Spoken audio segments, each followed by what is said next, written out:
Սիրելի հայրենակիցներ, քննչական կոմիտեի ղեկավարի հետ հարցոպատասխանից ես եկա այն եզրահանգման,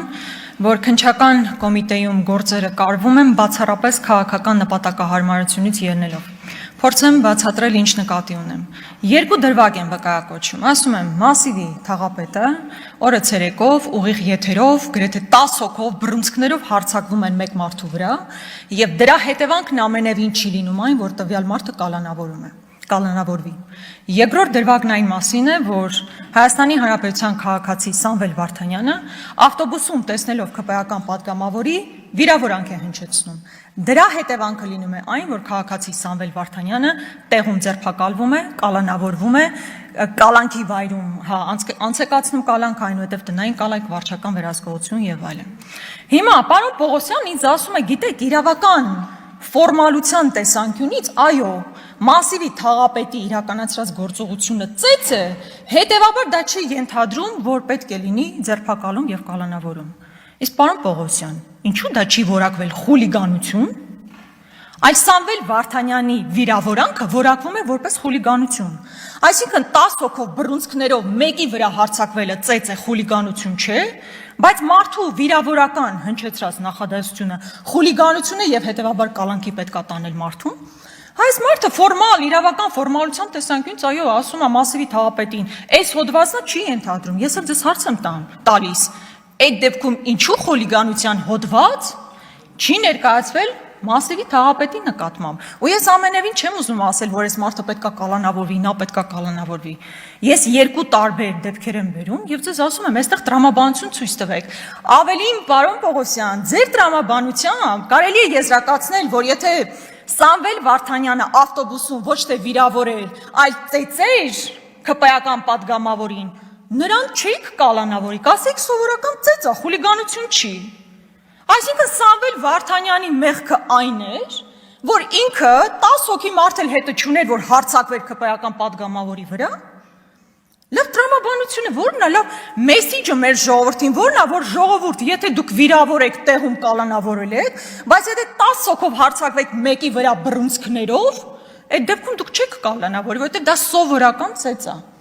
Ավելին օրենսդրությամբ ծեծը ֆիզիկական ներգործությունը կարելի է բնութագրել, որ սովորական ապտակով, մեկ հարվածով, բայց միթե դուք այդ տեսանյութում տեսնում եք սովորական հարված 10 հոգով մեկի վրա հարձակվել, այնուհետև էլ Մասիվի թաղապետն ասում է, որ դա եղել է հաշվեհարդար, որ ինքը գիտակցել է ինչ է անում ու լավ է արել, որ անում է։ Ես ուզում եմ դուք շատ մանրամասն նկարագրեք, թե ինչու պետք է մի դեպքում համարվի սովորական ծեծ եւ ոչ խուլիգանություն, երբ որ ակնհայտ եղել է հարձակում 10 հոգով բռունցքներով մեկի վրա, եւ մյուս դեպքում սովորական վիրավորական խոսքը որակվի որպես խուլիգանություն, որին կարող է հետեւել նաեւ եւ հետեւել է կալանավորումը։ Երկրորդ հարցս, որ ես ձեզ հնչեցրեցի եւ որը մնաց անպատասխան, Անիֆին էր վերաբերում։ Պարոն Պողոսյան, դուք այդպես էլ չասացիք, արդյոք հարձակվել է Նիկոլ Փաշինյանը հաշվի առնելով, որ Անիվ հիմնադրամը ստեղծվել էր կառավարության ներքո, այդ կառավարության ներքո գործող հիմնադրամ էր եւ հետեւաբար ամբողջ պատասխանատվությունը պետք է կրի նախ եւ առաջ կառավարության ղեկավարը։ Տարական հարց եմ տալիս. արդյոք հարձակվել է Նիկոլ Փաշինյանը այս գործով։ Եվ հաջորդ հարցը. 3 տարի գործը քննության մեջ է։ Ինչու որևէ մարդ ներգրաված չի այս գործով որպես մեղադրյալ։ Ստեղ տրամաբանությունը ո՞րն է, խնդրում եմ, եկեք եւ ինձ բացատրեք։ Մեզ լսող մարդիկ էլ, որպեսզի իմանան, երբեմն ասում է, չէ, դե լավ, իրավական process է, պետք է մարդկանց հարցաքննել, երկար է տևում, ժամանակ է տևում։ Ախր պարոն Պողոսյան, օրինակ, մեր քաղաքացին իրավունք ունի, չէ, հասկանալու։ Իր վճարած գումարներից, երբ որ կառավարությունը տրամադրում է $500,000 քաղաքի կենտրոնում կաֆե, սրճարան բացելու համար, մարդ պիտի հասկանա, չէ, թե դա իր որ շահից էր ելնում, որ հանրային շահն էր պարտադրում, որպեսզի որոշում կայացվեր $500,000 տրամադրվեր ինչ որ սրճարան բացելու համար։ Ախր որոշում կայացնողները հստակ են, մարդը հստակ է, ով է ստորագրողը, որոշում կայացնողը ով է։ Միթե 3 տարվա ընթացքում հնարավոր չէր բացահայտել դա։ Հնարավոր էր ու դուք դա չեք արել։ Խոսքը այս պահին ձեզ վերաբերում, բայց ձեզնից առաջ էլ մարդիկ դա չեն բացահայտել։ Նույնը Մոսկվայի մասնաճյուղ ուղարկվել է 6.9 միլիոն դոլար, մոտ 7 միլիոն դոլար։ 7 միլիոն դոլարով 3 առնվազն 4 նոր դպրոց կարելի էր կառուցել։ Հիմա դժվար է հասկանալ այդ 7 միլիոն դոլարը Մոսկվա գրասենյակ ուղարկելու որոշումը ով է կայացրել։ Ում է գնացել։ Ախր այդ մարդիկ բոլորին հայտնի մարդիկ են, կոնկրետ մարդիկ են անուն ազգանուններով, որոնք հենց հիմա ես էլ նույնիսկ կարող եմ ասել։ 3 տարվա մեջ ոչ մի ձև հնարավոր չէ նրանցից մեկին որպես մեղադրյալ ներգրավել ակնհայտ փողերի մսխման համար։ Կամ հաջորդը, դրա մասին մի անգամ էլ Նիկոլ Փաշինյանին եմ հարցրել։ 1.5 միլիարդ փոխանցվել է օֆշորային կազմակերպությունում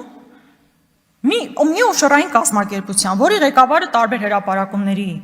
բերումով պարզվել է, որ Տիգրան Ավինյանի կնոջ ընկերուհին է։ Դե լավ, ենթադրենք կնոջ ընկերուհին էլ չէ, ու Ավինյանը հեչ կապ չունի։ Լավ, հնարավոր չէ հասկանալ ով է ստորագրել որոշում,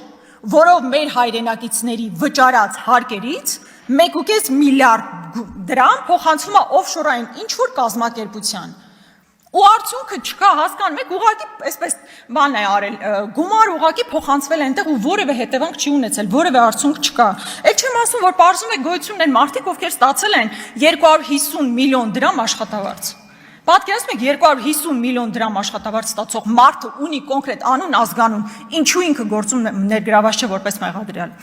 Այս ամեն ինչի պատասխանները դուք պետք է տաք, ուզեք չուզեք։ Եթե պետք լինի 100 անգամ եմ ասել, 1000-րդ անգամ եմ ասելու, սրանից խուսափել ուղղակի չի ստացվելու եւ դուք դրա համար պետք է պատասխան տաք։ Հաջորդը, սիրելի հայրենակիցներ, հավանաբար նկատած կլինեք ջրի շշերի, տարբեր գինիների, կոնյակների շշերի վրա նման դրոշմապիտակ կա, QR կոդեր։ Ժամանակին QR կոդերը տնտեսվարողները գնում էին պետությունից։ 2020 թվականի պատերազմից 3 օր անց Նիկոլ Փաշինյանի որոշմամբ ստեղծվում է մի հանձնաժողով, որը հետագայում պատերազմից բառացիորեն մի քանի հետո մենաշնորհով տրամադրում է այս QR կոդերի տրամադրումը տալիս է մի կազմակերպության, որն ուղղակի միլիարդների եկամուտ է ապահովում իր համար։ Այսինքն մեր տնտեսվարողները միլիարդներ են մուծում մի կազմակերպության, որն ունի մենաշնորհ, ու 5 տարի այդ մենաշնորհը ուղղակի գոյություն ունի։ Ընդ որում այդ կազմակերպության ղեկավարը մարդ է, ով ժամանակին ընդ որում այդ մրցույթը անցկացնելու մրցույթ չի, մենաշնորհով տրամադրելու ընթացքում եղել է պետական եկամուտների կոմիտեի ղեկավարի տեղակալ։ Այսինքն լինելով բարձրաստիճան պաշտոնյա, մենաշնորհը տվել է մի կազմակերպության եւ հետո գնացել ղեկավարել այդ կազմակերպությունը։ Կոռուպցիոն դեպք է ստեղ, որևէ ծրագիր չեք տեսնում, ընդ որում տնտեսվարողները 2 անգամ ստիպված են ավելի շատ վճարել այս QR կոդերի համար, քան վճարել են մինչև 2020 թվականը։ Իրականում մենք կոռուպցիայի մասին դեռ կխոսենք, ժամանակս քիչ մնաց։ Իմիջիալոց սրա հետ կապված նոր քրեական գործ է կարծես թե նախաձեռնվել, ես հետևողական եմ լինելու հասկանալու, թե ինչու է այդպես ստացվել, որ մենաշնորհ է տրվել եւ արդյոք պատասխանատվության չեն ենթարկվելու այդ մարդիկ։ Այսօր Արտուր Հովհաննիսյանը կարծես թե հորդորում էր ինչ-որ մարդկանց նայել իմ աչքերի մեջ եւ հեկ տեսնել, ակնհայտորեն տվյալ անձը տեսողության հետ կապված խնդիրներ ունի եւ նա օրինական ուժի մեջ մտած վճռով նույնիսկ զրպարտության համար դատապարտվել է, բայց պետք չի առաջին անգամ չի, որ տվյալ մարդը սուտ է խոսում, ինքը քրոնիկ ստախոս է եւ պարտադիր չէր, որ իմ դեպքով դա ապացուցվեր, բայց ուղղակի զուտ մեր հայրենակիցների համար ասեմ,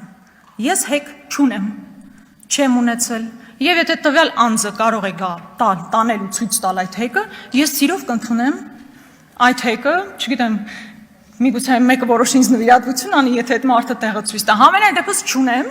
բայց որպեսզի անպատասխան չթողնեմ նման հերյուրանքները, ես տվյալ անձի հետ կհանդիպեմ արդեն դատարանում։